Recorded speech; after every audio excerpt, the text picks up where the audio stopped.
नमस्कार। क्या कहता है भारत में आपका स्वागत है और आप देख रहे हैं HBC News 18 का YouTube पेज। पिछले कुछ दिनों से बाबा रामदेव चर्चा में बने हुए हैं। चर्चा के कई कारण हैं।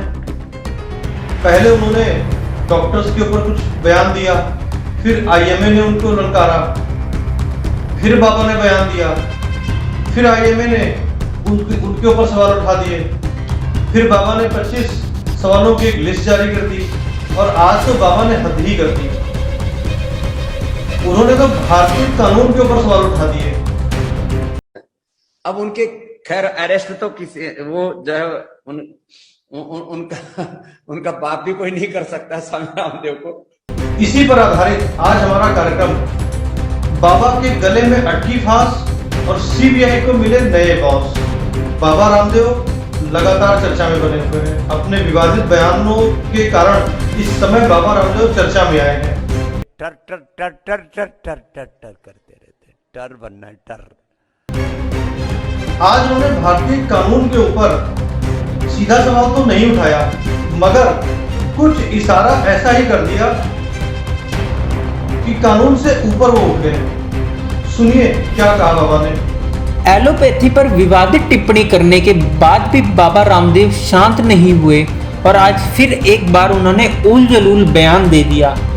सबसे पहले यह विवाद उस वीडियो से खड़ा हुआ जिसमें उन्होंने एक योग शिविर में एक युवक से हुई बातचीत का हवाला देते हुए डॉक्टर टर कहते हुए तंज कस दिए। वीडियो में वह दावा कर रहे हैं कि 1000 से ज्यादा डॉक्टर कोरोना वैक्सीन की दोनों डोज लेने के बावजूद मर गए। तीसरा बोलो मुझे डॉक्टर बनना है, टर टर टर टर टर टर टर टर करते रहते, टर बनना है टर डॉक्टर। 1000 डॉक्टर तो अभी कोरोना की डबल वैक्सीन लगाने के बाद मर गए। कल क्या समाचार है? कितने? 1000 डॉक्टर डबल वैक्सीन लगाने के बाद भी मर गए।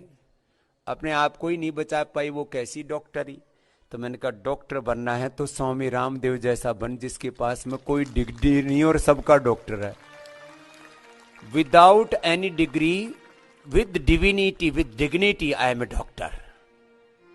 हाँ। एलोपैथी के लेकर दिए विवादित बयान को वापस लेने के बाद रामदेव ने एक बार फिर इस चिकित्सा पद्धति पर सवाल उठाए हैं।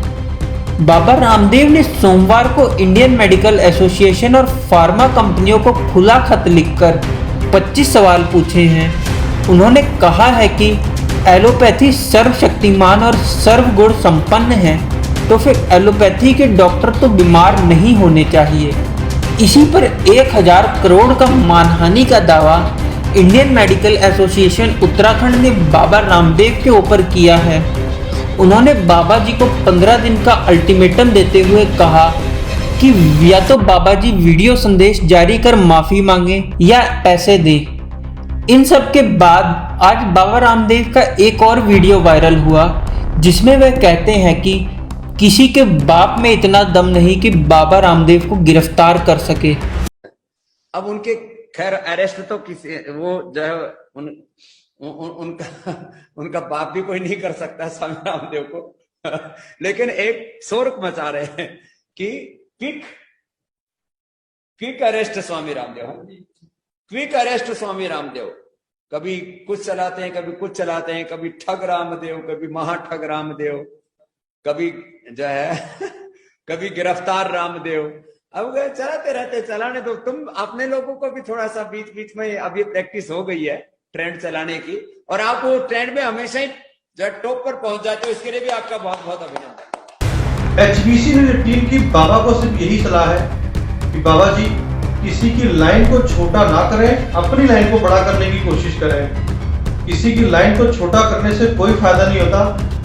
हम लोगों ने को यही सिखाया है और जब भी आपके पास हम लोग आते हैं, मिलते हैं, तो आप यही सिखाते हो कि रबड़ हमेशा बिगाड़ने के लिए होता है।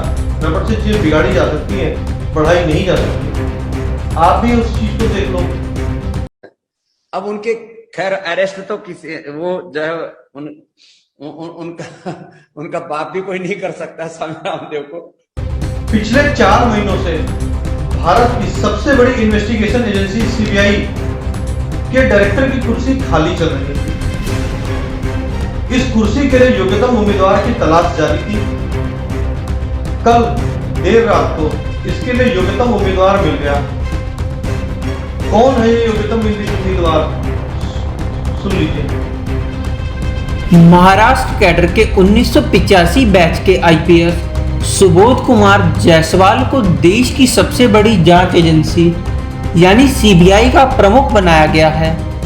प्रधानमंत्री नरेंद्र मोदी की अध्यक्षता में हुई हाई लेवल कमेटी की मीटिंग में सोमवार को इसका फैसला लिया गया। इस कमेटी में प्रधानमंत्री के साथ साथ भारत के चीफ जस्टिस एन.वी. रमन्ना और लोकसभा में विपक्ष के नेता अधीर रंजन चौधरी शामिल थे। मंगलवार को पर्सनल मिनिस्ट्री ने उनका नियुक्ति ऑर्डर भी जारी कर दिया। वहीं आज उन्होंने पदभार भी ग्रहण कर लिया। सीबीआई डायरेक्टर का पद लगभग 4 माह से रिक्त था। तब से अतिरिक्त निदेशक प्रवीण सिन्हा इसके अंतरिम प्रमुख थे। कौन कौन लोग इस कुर्सी की रेस में शामिल थे, सुन लीजिए। सीबीआई की दौड़ में उत्तर प्रदेश के डीजीपी एच.सी. अवस्थी, सीमा सुरक्षा बल के डीजी कुमार चाजेश चंद्रा और गृह मंत्रालय के विशेष सचिव वी.एस.के. कौमुदी मुख्य रूप से थे। लेकिन आखिर में सुबोध कुमार जायसवाल का नाम फाइनल किया गया। वे 2 साल तक इस पद पर रहेंगे। सुबोध कुमार जायसवाल महाराष्ट्र के डीजीपी और एटीएस चीफ रह चुके हैं। अभी वे सीआईएसएफ के डायरेक्टर जनरल हैं। 58 साल के जायसवाल 2022 में रिटायर होंगे। अब नए मालिक के बारे में आपको ये भी बता देते हैं कि उन्होंने अब तक किन किन पदों की शोभा बढ़ाई है और उनकी छवि कैसी है। कई बड़े पदों पर रहने के बावजूद senior IPS officer Subodh Jaiswal बेदाग छवि के अफसर के रूप में जाने जाते हैं। पुलिस सेवा में बेहतरीन कार्य के लिए उन्हें 2009 में प्रेसिडेंट पुलिस मेडल से भी नवाजा जा चुका है। जायसवाल को जासूस का मास्टरमाइंड भी कहा जाता है। वे भारत की खुफिया agency research and analysis wing यानी रॉ में भी अपनी सेवाएं दे चुके हैं। वह कैबिनेट सचिवालय में अतिरिक्त सचिव भी रह चुके हैं। कई बड़े मामलों की कार्रवाई जायसवाल की अगुवाई में ही हुई है। मुंबई पुलिस में रहते हुए वह करोड़ों रुपए के जाली स्टैम्प पेपर घोटाले की जांच करने वाली स्पेशल टीम के चीफ थे। साल 2006 में हुए मालेगांव विस्फोट की जांच भी सुबोध कुमार जायसवाल ने ही की थी। वह प्रधानमंत्री, पूर्व पीएम और उनके परिवारों की सुरक्षा करने वाली स्पेशल प्रोटेक्शन ग्रुप यानी एसपीजी के इंटेलिजेंस ब्यूरो में भी काम कर चुके हैं। आज से सोशल मीडिया पर किसी भी मैसेज को डालने या पोस्ट करने के नए नियम जारी हो गए हैं। हालांकि हमने छोटी एक रिपोर्ट इस पर लगा दी है। अगर आपको नहीं पता है तो एक्सपीसी टीम के यूट्यूब चैनल पर जाकर आप उस रिपोर्ट को देख सकते हैं। इस पर हम विस्तृत प्रोग्राम कल आपको दिखाएंगे रात के 9 बजे। तो कल रात का 9 बजे का कार्यक्रम सोशल मीडिया के नए नियम क्या है देखना ना भूलें। और एक्सपीसी टीम को देखने के लिए आपका बहुत बहुत धन्यवाद। चैनल को सब्सक्राइब करना ना भूलें और रिपोर्ट को शेयर करना ना भूलें।